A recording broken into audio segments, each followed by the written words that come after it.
రఘు, నీ helmet, lunch box table పైన పెట్టాను. జాగ్రత్తగా డ్రైవ్ చేస్తూ వెళ్ళు.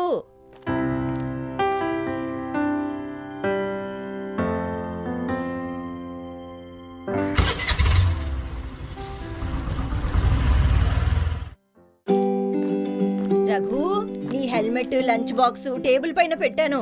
ఈరోజు నీకిష్టమైన బెండకాయ వేపుడు చేశాను. మొత్తం తినేసేయ్. సాయంత్రం పార్టీ ఉందన్నావుగా, తాగి మాత్రం డ్రైవ్ చేయకు. జాగ్రత్త.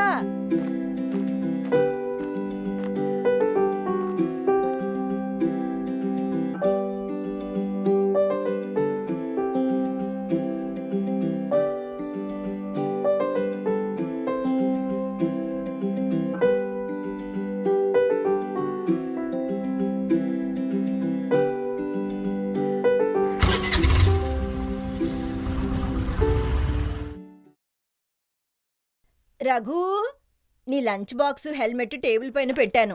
ఈరోజు ఈవినింగ్ త్వరగా రా ఇంటికి. నీ బర్త్డే కదా, కేక్ కట్ చెయ్యాలి.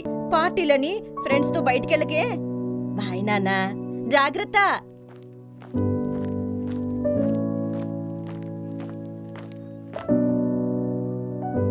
Hello uncle. చెప్పమ్మా. మిమ్మల్ని ఒక విషయం అడగొచ్చా? ఏంటమ్మా? 2 వీక్స్ నుంచి అబ్జర్వ్ చేస్తున్నాను. నేను డైలీ ఆఫీస్కి వెళ్ళేటప్పుడు ఆంటీ వాయిస్ వినిపిస్తుంది, కానీ మీ అబ్బాయి కనబడట్లేదు. ఇంతకీ మీ అబ్బాయి ఏం చేస్తుంటాడు అంకుల్?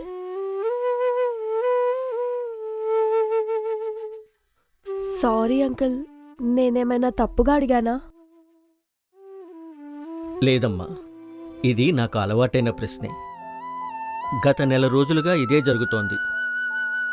ఎందుకంటే మా అబ్బాయి చనిపోయి నెల రోజులు పైనే అయ్యింది. అప్పటినుంచి మా ఆవిడ డిప్రెషన్లోకి వెళ్ళిపోయింది.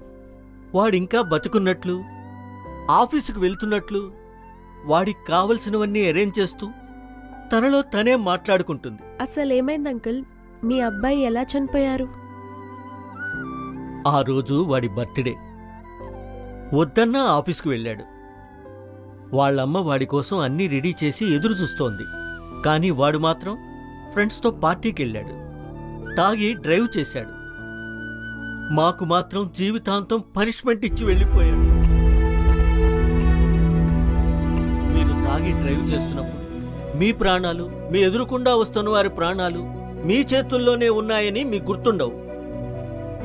మీరు డ్రైవ్ చేస్తున్నప్పుడు మీ ఇంట్లో వాళ్ళు మీకోసం ఎదురు చూస్తున్నారని మీ మైండ్లో ఉంటే ఎలాంటి తప్పిదాలు జరగవు. తాగి డ్రైవ్ చేయకండి. మిమ్మల్ని నమ్ముకున్న వాళ్ళకి అన్యాయం చేయకండి.